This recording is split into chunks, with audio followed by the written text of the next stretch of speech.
Oke,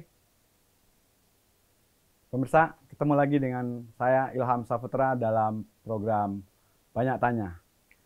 Kali ini kita membahas suara-suara yang begitu ramai dibahas di Jawa Pos, terutama di jawapos.com. Ini pemberitaan yang begitu masif dan begitu ramai responnya.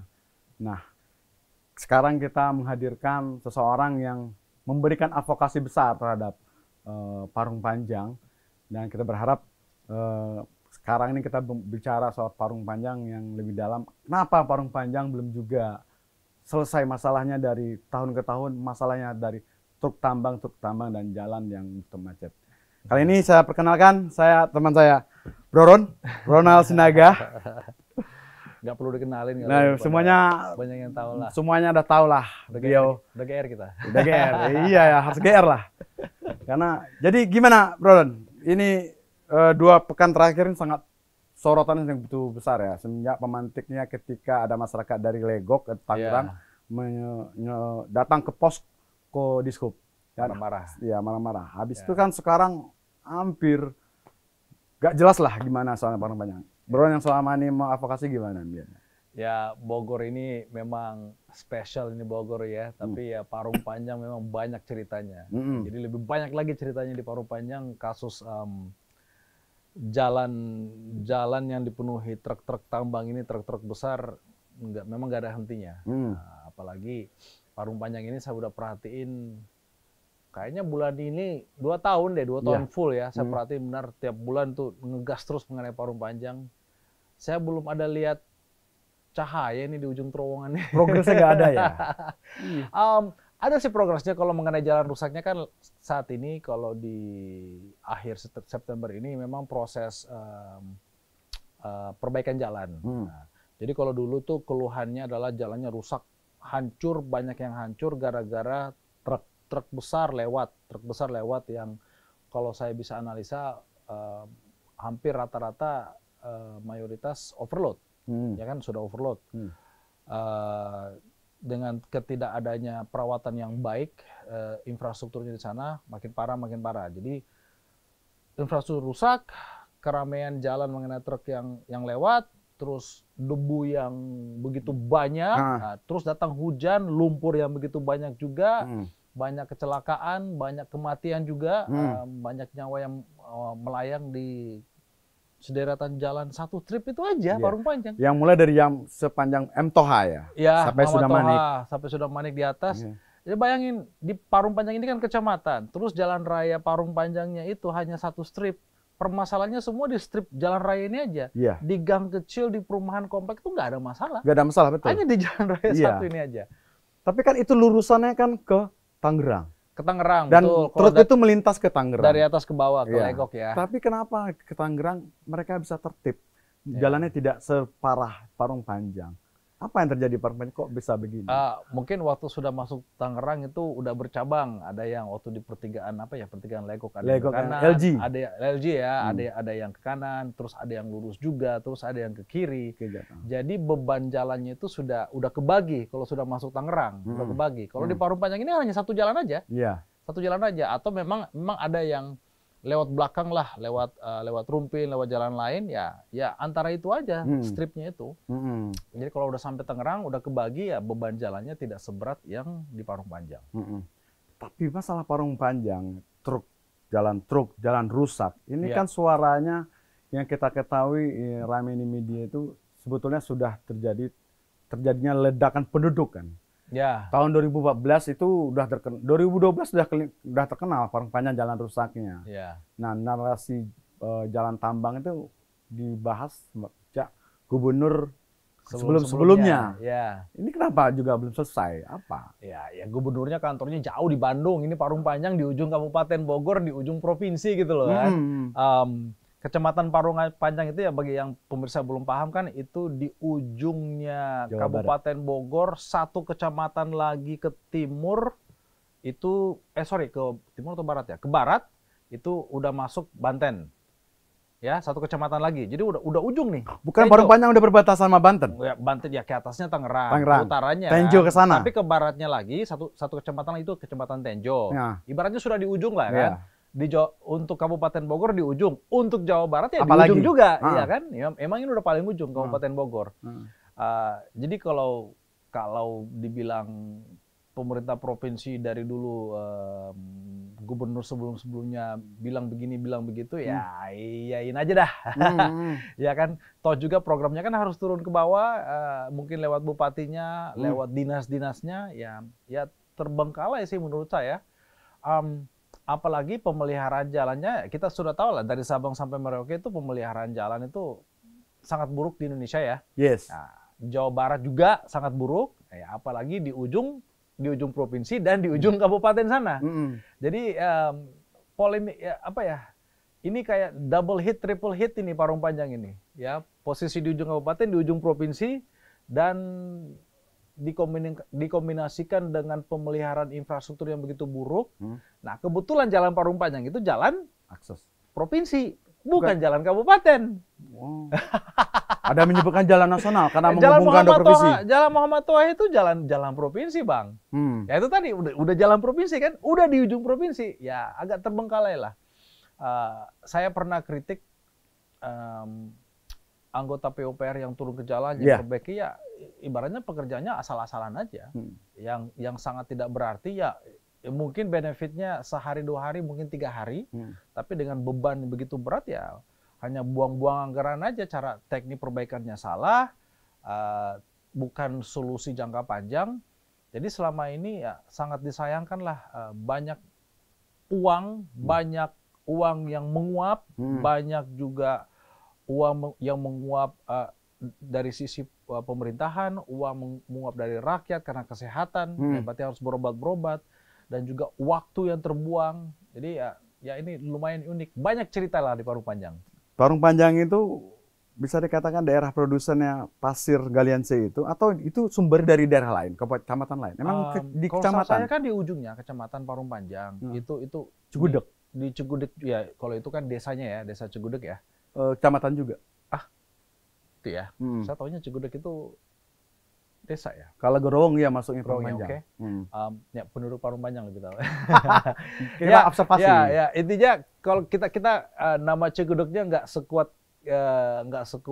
Parung Panjang lah ya. Teriakannya nggak sekencang itu. Karena kan yang ramenya itu karena efek paling besar yang dirasakan adalah masyarakat Parung Panjang di daerah bawah. Iya. Kalau di atas itu kan agak sepi pedesaannya. Ya. Pas sudah turun mendekati rel kereta, itu udah mulai ramai, banyak sekali perumahan. Kiri kanan perumahan. Ada sekolah juga, ada klinik-klinik kecil. Iya. Warteg ya, bayangin warteg di area yang begitu banyak debu. Parah debunya. Ya, jadi pusat bisnisnya di situ. Ya, pas udah di bawah. Jadi ya begitulah. Kalau boleh tahu berapa banyak sih itu truk melintas sehari? Nah, infonya dari asosiasi, ada perkumpulan, infonya dari kecamatan dan juga orang-orang dan media-media Parung Panjang itu yang lewat itu ribuan per hari. Minimum 3.000 per hari.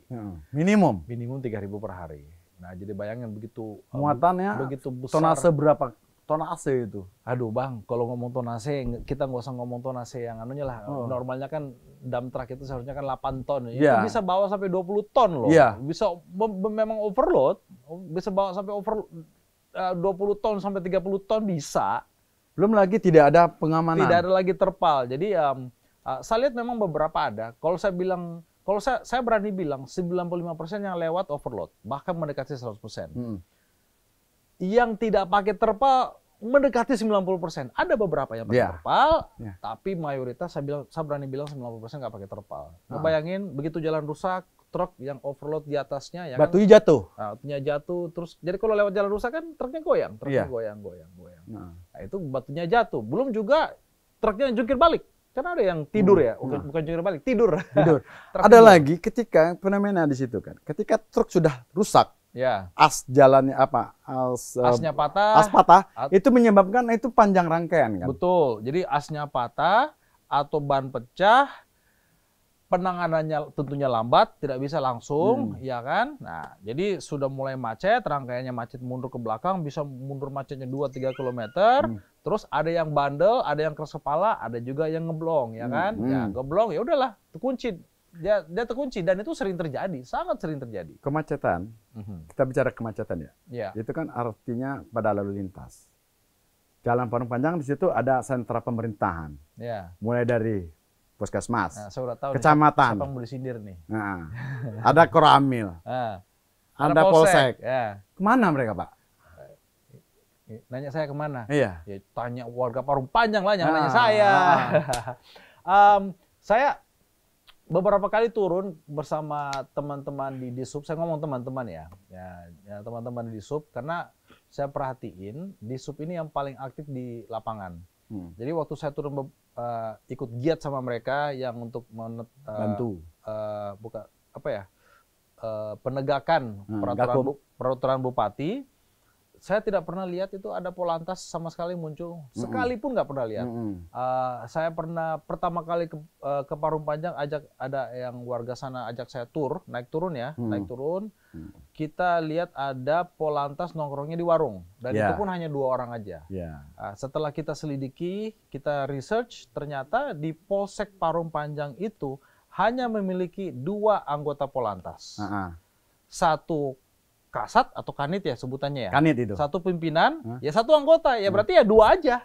Nah, bayangkan sebegitu banyak traffic di jalan yang begitu rame, ditugaskan dari Polres atau dari Polda hanya 2 di Polsek. Jadi ya sangat disayangkan lah. Saya bisa menilai di sini kalau agak ekstrim sih bilangnya ketidakpedulian ya, mungkin dari pihak kepolisian atau juga dari pimpinan daerah, baik itu mungkin dari eksekutifnya bupati atau provinsi. Kan Parung Panjang itu kan daerah yang memiliki wakil rakyatnya di sana kan. Iya. Katanya punya wakil rakyat. Nggak tahu kita ya. Maksudnya kalau di masa kampanye wakil rakyatnya banyak. Banyak kan? Banyak. Itu ada loh, itu sampai sekarang saya nggak pernah melihat loh yang bersuara dari sana. Ya, saya nggak lihat bersuara. Terus kan saya dimasukin di grup WA, salah satu grup WA warga Parung Panjang, dan kebetulan ada di situ tanda kutip wakil rakyat jelata lah ya. Kita kan rakyat jelata itu semua kan. Jadi wakil rakyat jelata ada di situ. Ya dari Partai Banteng lah, PDIP kan. Pak siapa namanya ya? Bilang mana nih ya, jadi pada komplain mengenai bupati nggak berani, polisi nggak berani. Jadi ada yang ngomongin bupatinya, ada yang ngomongin polisinya, ada yang ngomongin disubnya kan. Pada gimana penegakan? Dia bilang kita nggak usah ngomongin itu, yang wakil rakyatnya mana nih, anggota dewannya kan. Terus dijawab, saya akan berusaha bekerja untuk rakyat sebaik mungkin, lagi saya usahakan. Saya balasnya bacot, udah gitu aja. Saya udah 2 tahun ya kan, udah 2 tahun berisikin Parung Panjang. Terus pelantikan dewan itu sudah dilantik semenjak November 2024 ya. Berarti udah hampir 1 tahun. Mana hasilnya? Bacot, bilang saya masih berusaha. Sebenarnya gini sih, kalau saya aja berani turun di tengah jalan menghalangin truk, kenapa nggak wakilnya juga turun? Mereka punya powerful. Mereka punya power. Ya, tapi pada pengecut itu saya lihatnya. Mana ada wakil rakyat? Tidak pernah satupun wakil rakyat turun tengah jalan halangin gini. Jadi apa yang diwakilin? Saya nggak ngerti apa istilah wakil rakyat. Stakeholder mana yang perlu bertanggung jawab masalah ini? Semua lah. Semua lah. Ya, eksekutif, legislatif, ya kan. Jangan kantor doang, harus siap turun panas-panasan, ya kan. Jangan jadi wakil dungu gitu loh. Benar dungu. Rocky Gerung ada benernya juga, Rocky Gerung ini. Banyak ya, kalau apa bilang dungu. Kalau kita pikirin benar juga nih orang kalau ngomong. Jadi ya abang tanya gimana wakil rakyatnya? Ya sebetulnya nggak ada. Adanya mungkin pas mau masa kampanye nanti, pas ngemis-ngemis suara. 2028 nanti muncul lagi ini. Siapa nih? Siapa aja? Mereka nih, wakilnya nih. Wakil dungu mungkin ya. Wakil yang pintar kita nggak tahu. Oke. Gitu. Jadi ya kasihan warga di sana. Iya, pesan kasihan ya. Apalagi berita terakhir, sekian tahun, 2 tahun terakhir, berapa banyak nyawa yang bersimbah di sana? Ada ratusan kan? Itu pertanyaan yang bagus. Kalau saya tidak salah, saya nggak tahu di 2025 udah berapa yang mati ya. Saya suka ngomongnya mati karena lebih menusuk. Kalau meninggal terlalu halus, mati. Tapi tewas terlalu biasa. itu istilah media kan, tewas mati ya. Mati konyol malah kan. Nah, jadi 2023 2024, ya ini saya tahu statistiknya nih. Karena waktu itu kita perdebatkan di awal tahun 2025. Itu hitungannya, totalnya, itu hitungannya minimum 1 per bulan. 2003-2024. 1 per bulan. Bukan 1 per minggu? 1 per bulan. Hitungannya ya. Mungkin bisa 2 per minggu, tapi kan jadi rata-ratanya jatuhnya jadi 1 per bulan. Karena waktu itu ada yang dalam 2 tahun mati sekitar 24 atau 26 lah. Nah, jadi hitungannya sama lah ya. Segitu banyak. Nah, matinya kan ada yang ketabrak, ada yang kelindes. Ada kepleset, kelindes. Ada yang kepleset, kelindes. Nah, terus ada pernah, dan ini saya sangat prihatin, ada ibu dan anak. Ini yang viral nih, ini yang sangat viral karena waktu itu fotonya, foto sendalnya ibu, sendalnya anak. Foto sendal 2 piece. Ya. Ikan itu saya upload. Arah sudah manik ya? Ya, yang arah sudah manik. Di mana itu terjadi adalah truknya overload. Waktu melewati lubang rusak, entah bagaimana dia udah oleng tidur. Ya kan, berarti kan karena dia overload, berarti kan dia ketinggian, berarti kan dia punya center of gravity-nya nggak rendah, udah tinggi center of gravity-nya. Nah, ini istilah-istilah otomotif nih. Karena center of gravity-nya tinggi, ya udah pas dia oleng menginjak lubang, beban yang tinggi ini membawa truk itu jadi tidur. Kebetulan ibu dan anak ini melintas. Selesai. Kan ada istilah ayam geprek, ini manusia geprek, Bang. Aduh. Tipis. Meninggalnya itu agak sore, di mana mungkin ya pelajaran ini kan karena kita ke rumah keluarga, pelajaran Muslim katanya kan sebelum maghrib harus dikuburkan. Tapi kan kalau terlalu sore bisa nunggu sampai besoknya kan. Ya. Ini nggak nunggu sampai besoknya, malam-malam dikubur. Kenapa dikubur? Terlalu rusak badannya. Kondisi mayatnya. Dan keluarga udah trauma melihat. Jadi mereka tuh kubur malam-malam. Karena tidak mau lagi menunggu besok. Kubur aja sekarang. Udah kasihan sekali. Manusia geprek, Bang. Yes, ya bayangin ditindih sama truk 30 ton. Tidur, buak, persis di baknya. Jadi sangat prihatin. Bayangin, udah sebegitu viral, masuk media nasional yang besar-besar. Sampai sekarang tidak ada tindakan tegas dari aparat penegak hukum dan juga dari para pimpinan-pimpinan atau anggota Dewan Wakil Rakyat Cilata ini. Ini mau tunggu berapa korban lagi baru parung panjang di jalannya? Mungkin tunggu bakar-bakaran kali di sana ya, seperti yang kemarin. Di mana itu? Ya, bakar-bakaran aja. Yang di Legok atau yang di jalan di daerah? Tunggu bakar-bakaran kayak DPRD 6 DPRD yang kebakar 28 Agustus kemarin kali, kita nggak tahu deh ya kan. Rakyat itu kalau sudah marah sekarang kan udah ketahuan nih arahnya kemana. Saya tidak kondon ya, saya tidak menyarankan kekerasan. Tetapi saran saya, para pimpinan baik itu di tingkat kabupaten dan provinsi dan juga para pimpinan penegak hukum harus hati-hati sekarang. Karena kesabaran rakyat itu lagi tipis sekarang.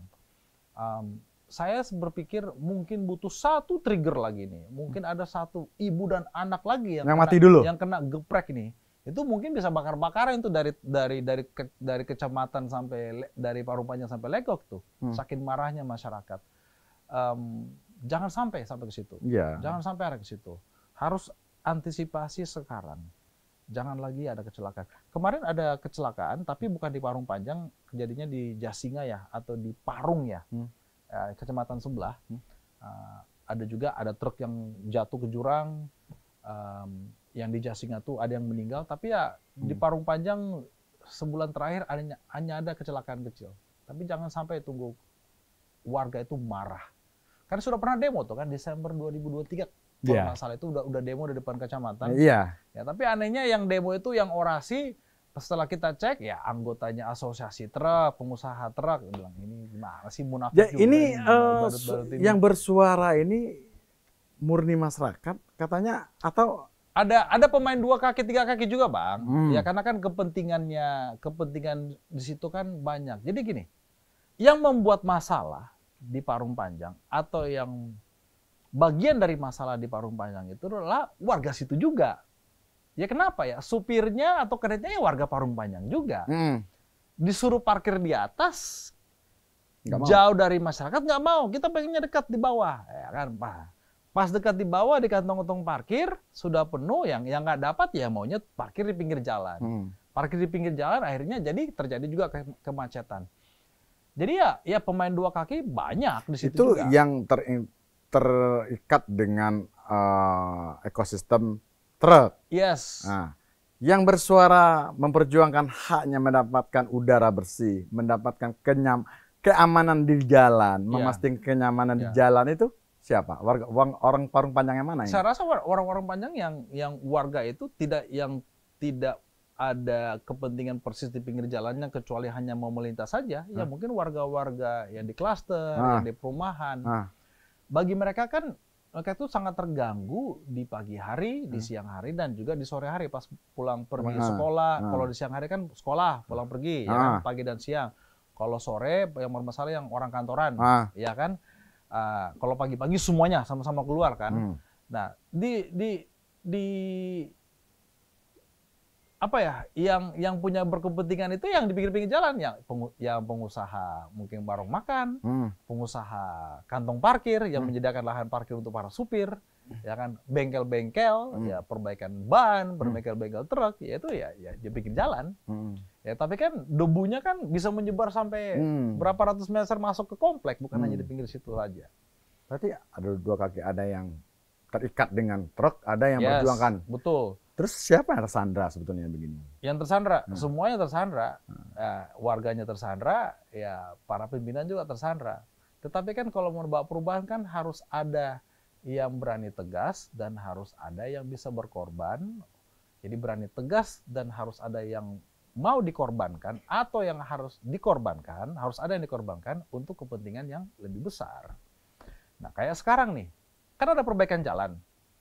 Dari sepanjang berapa itu ya? 6 km. Kan dibikin spot-spot, tidak mungkin berkelanjutan dia punya menggalinya ya, perbaikannya ya. Spot sini, spot sini, spot sini. Nah ini aja pengaturan lalu lintas tidak ada pihak kepolisian saya lihat. Terus truknya tidak mau berhenti. Yang baru dicor, yang seharusnya jangan dilintasi dulu selama 1 bulan di truk besar, sudah dilintasi setelah seminggu. Kan di tengah, di dalam itu belum kering. Kan ketebalannya 25 cm. Nggak mungkin kering. Di atas kelihatannya kering, tapi di bawah itu kalau udah dilewatin, itu udah retak-retak di bawah. Itu jadi keawetan jalan ini pun nanti saya ragukan. Yaitu tidak ada ketegasan juga dari kontraktornya, tidak memiliki K3 yang mengatur lalu lintas, tidak ada ketegasan dari kepolisian, Polantasnya untuk mengatur lalu lintas, di sub juga yang hanya bertugas kekurangan pasukan, bertugas di atas, bertugas di bawah. Kalau ada yang tembus dari tengah, yang ada kantong parkir yang mungkin semalam parkir di kantong parkir, ya dia mulai turun, coba-coba. Di bawah nanti diputar balik, tidak tembus ke Tangerang, dia muter balik, kembali lagi. Ya berarti udah dilintasin aja situ, muter-muter di situ. Ada dicoba, saya coba lewat siapa tahu tembus di bawah. Ternyata nggak tembus, balik lagi. Ya berarti diinjak aja lagi itu terus. Jalan yang baru diperbaikin. Di Jawa Pos kan ada beritanya beberapa hari yang lalu, ketika jalan pengaturan, warga diarahkan ke jalan alternatif. Jadi warga ini kan bayar pajak nih kan. Nah, kenapa dia nggak boleh? Padahal jalan itu tidak dalam kondisi diperbaikan, dalam kondisi bisa dilewati oleh kendaraan sepeda motor atau apa. Tapi diarahkan ke jalan alternatif karena dianggap dalam jam-jam itu truk udah lewat. Bahkan sekarang ada kemarin tuh ada kesepakatan 38 orang, nggak tahu ya. Itu kok bisa bersepakat untuk jam itu. Itu kesepakatan makhluk-makhluk dungu itu ya. Gimana bisa sepakat membuat kesepakatan yang jelas-jelas itu melanggar peraturan bupati. Bayangin, saya udah baca itu. Ada juga anggota dinas yang tanda tangan, anggota kecamatan tanda tangan, kepala desa tanda tangan. Ya secara hukum itu semenjak kapan kepala desa dengan terus ada juga tokoh warga ya, ada tokoh warga, tokoh kecamatan tanda tangan, entah siapa itu tanda tangan. Saya pikir semenjak kapan nih orang-orang ini punya kekuatan hukum untuk mengatur atau melawan peraturan bupati. Ya jelas-jelas lebih tinggi peraturan bupati kan. Peraturan bupati nomor berapa itu ya, tahun 2023 secara tegas mengatakan truk tambang hanya boleh melintas antara jam 10 malam sampai jam 5 subuh. Berarti kan 7 jam itu ada span-nya ya. Ini dibikin antara jam pagi jam segini boleh, terus yang kosongannya boleh melintas antara jam siang segini. bilang aduh ini si badut-badut ini. Inilah kondisi negara Kosong kita. kan yang datang yang lewat kan mobil juga. Iya.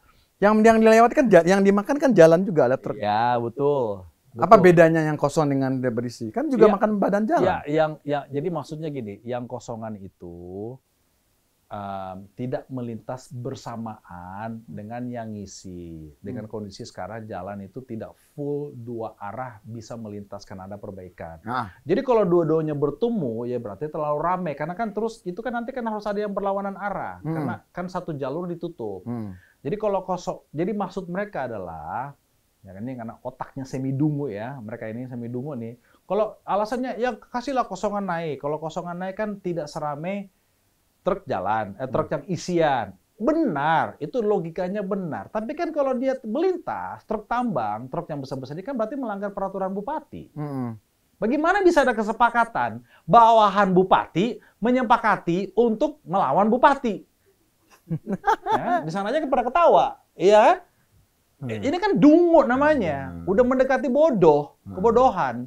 Dan itu secara bangganya disebarkan supaya orang memahami, bilang, aduh bodohnya inilah negara kita ini, inilah di kabupaten. Jadi saya sih udah nggak kaget, yang saya lihat ke mayoritas yang tanda tangan ASN, terus ada dia katanya tokoh masyarakat, iyain aja lah.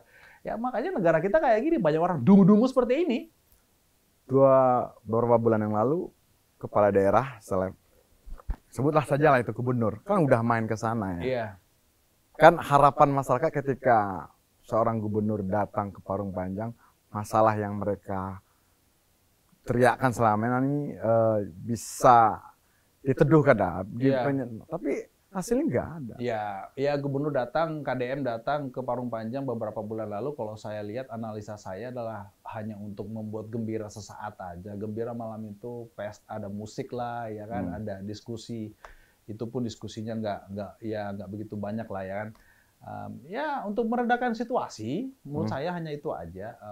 Ya, kalau istilah bahasa Inggrisnya publicity stunt, menurut saya oke lah. Ya memang wajar ya pimpinan daerah itu membuat suasana sejuk supaya lebih tenang. Tapi kan saat ini rakyat Parung Panjang nggak butuh itu. Iya, butuh konkret, butuh solusi. Terus yang ya kan? Bukan butuh entertainment. Ya kan? Jadi Bahkan, ya gitulah. Kita butuh siapa yang berani tegas nih. Antara gubernurnya tegas atau berani tegas atau bupatinya berani tegas. Kalau bicara soal bupati, beberapa hari yang lalu kita lihat di postingan akunnya kabupaten, bupati bertemu dengan selevel ketua MPR, bertemu juga dengan bupati Tangerang. Katanya sih narasinya kan. Kenapa harus ketua MPR yang turun? Nah, kenapa harus wakil ketua MPR? Kok bisa gitu, Bang? Ya, bukan nggak bisa gitu ya, bisa saja. Boleh ya. Ya kalau bupati mau panggil tanda kutip wakil rakyat bisa aja. Tapi kenapa harus wakil ketua MPR harus turun? Ketua MPR malah ya. Ahmad Muzani itu apa jabatan? Muzani apa? Wakil ketua MPR atau ketua MPR ya? Ketua MPR. Lupa saya. Maaf ya kalau saya salah, maaf. Ketua MPR ya? Kenapa mesti ketua MPR yang turun? Ini bisa selesai kok di level bupati. Stop! Tambah pasukan di sub. Telepon Kapolres, tambah pasukan lalu lintas, tutup di atas, tegakkan, yang melawan tilang, sita, parkir truknya. Kelar. Terus masalahnya apa? Itu kan kata Bang Roron yang ngomong gitu, kelar. Ya karena saya berani. Karena saya berani. Mereka? Ayo jawab dong, mereka apa? Iya, apa? Ya nggak berani. Mengecut. Emang kenapa gini? Iya. Karena secara soft itu berhasil. Berhasilnya apa? Kalau hanya di sub aja 5 orang di bawah, 5 orang di atas, bisa memutarbalikkan. Tapi karena yang memutarbalikkan, 5 orang bisa apa? Di sub kan tidak bisa melakukan penindakan tegas. Iya, hanya persuasif aja. Dia bisa tegas kalau ada polisi. Mereka kolaborasi jalan bersamaan karena undang-undang mewajibkan jalan bersamaan untuk melakukan tindakan tegas dengan menilang atau menyita kendaraan. Ini kan Polintas nggak pernah turun. Kan tinggal bupati atau wakil bupati hubungin Kapolres, ayo kita rapat semua. Jadi selama ini ya mereka rapat, diskusi setelah ada keramaian, demo-demo, ada kecelakaan, diskusi ada aja. Saya fotonya selalu dapat. Karena kenapa? Karena kalau foto mereka pertemuan sama warga itu beredar dan pada ngadunya ke saya. Bang, malam ini ada diskusi ini antara Kapolsek sama ini sama Kades, sama camat, sama dinas. Terus hasilnya apa? Biasa Bang, kesepakatan ini. Terus nanti begini. Nggak ada yang konkret, nggak ada. Saya sudah 2 tahun nih naikin beritanya Parung Panjang. Tidak ada yang berani konkret. Sangat disayangkan. Emang orang truk tambang itu sebegitu beraninya melanggar aturan, berani kesepakatan? Karena pengusaha tambang itu pintar seperti saya. Coba tanya pintarnya apa? Kenapa pintar ya? Karena mereka tahu banyak dungu-dungu yang bertugas di daerah sana, kagak berani. Karena mereka paham itu, makanya mereka langgar terus. Paham nggak? Itu informasi yang beredar dan ini kita kelihatan secara kalau kita pakai otak kita, ingat loh apa yang Rocky Gerung bilang, pakai itu otak, jangan didungkul ya, pakai otak yang kepala. Secara jelas kelihatan sejarahnya bagaimana di Parung Panjang. Itu Wild West, zaman koboi. Itu yang dipahami para pengusaha tambang. Makanya mereka berani. Kami tidak akan ditindak. Jadi semena-mena. Ya kita lihatlah hasilnya. Terbukti. Jalan rusak, jalan berdebu, banyak yang mati. Peraturannya sudah ada, tidak ditegakkan. Ada yang pernah ditahan nggak? Ada yang pernah dipenjara nggak? Ada truk yang pernah disita nggak sama disub atau polisi? Ayo. Saya keluar berapa ratus juta itu meminjamkan ekskavator, 3 unit alat berat waktu pembangunan kantong parkir yang 3 hektar itu yang di atas tuh, yang di Jagabaya tuh. Yang dipinjam oleh pemerintah kabupaten, dipinjam ke Perhutani ya. Itu kan tanah perhutani, dibikinlah 3 hektar. Mereka kekurangan alat, karena alat dari PUPR setiap 2 jam rusak. Bang Ron bisa bantu supaya cepat selesai. Waktu itu Desember 2023. Targetnya selesai Februari 2024. Saya ingat persis tanggal bulan-bulannya karena itu masa pemilu ya. Jadi saya paham lah ya. Saya pinjamin 3 bulan alat berat. Alat berat yang baru diimpor dari Cina lagi baru berumur 6 bulan untuk membantu. Ekskavator, habis itu roller untuk pemadatan. Habis itu apa ya? Ada 3 ekskavator, 2 pemadat, 1 ekskavator, 1 bulldozer. Bulldozer untuk bantu supaya cepat. Kelar, tapi nggak dipakai. Nggak di-enforce. Jadi truk yang dari atas itu, dari Singa, hanya lewatin kan? Aja, hanya lewatin, nggak parkir, nggak lewat. Jadi nggak ada petugas yang jaga, ngapain mereka belok ke kantong parkir, terabas aja. Jadi jadi kalau ditanya kenapa berorang berisik, ya pertama waktu itu caper, cari perhatian untuk mendapati suara rakyat. Ternyata yang dipilih yang dungu yang sekarang yang dipilih, ya kan? Nah, terus saya pinjamkan alat berat, ya kan? Nilainya ratusan juta. Baik meminjamkan 3 alat berat 3 bulan itu ratusan juta nilainya tuh, Bang. Iya, betul. Iya kan? Hasilnya kayak gini. Jadi saya merasa mubazir gitu loh perjuangan kita gitu. Iya betul. Tarik nafas. Oke. Karena ini durasi, minta closing statement soal Parung Panjang ini gimana? Iya. Apa pesan buat pemangku kepentingan di Jawa Barat, Kabupaten Bogor soal Parung Panjang ini, supaya Parung Panjang ini nggak berulang-ulang kasusnya? Pesan terakhir saya, berani beda. Udah tuh aja. Berani beda, berani tegas. Kalau tidak berani, ya kamu pimpinan dungu atau kamu wakil rakyat dungu. Masa kalah sama penjahat? Masa negara kalah sama penjahat? Itu kan penjahat. Gitu. Pengusaha tambangnya, supir-supir, masa kalah sama penjahat? Kalau nggak berani, jangan menjadi pimpinan rakyat, jangan menjadi wakil rakyat. Jadilah tukang becak.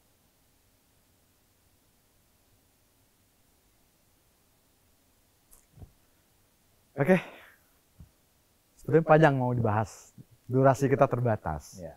Jadi saya terima kasih Bang Roron udah mau memenuhi undangan kami di Jawa Pos dengan podcast Banyak Tanya. Semoga harapan orang Parung Panjang ini terpenuhi atau perjuangannya berbuahkan hasil lah. Dan tidak ada lagi nyawa-nyawa yang melayang karena dilindas truk. Iya. Atau ketimpa truk. Ketimpa truk. Ya. Makasih. Salam.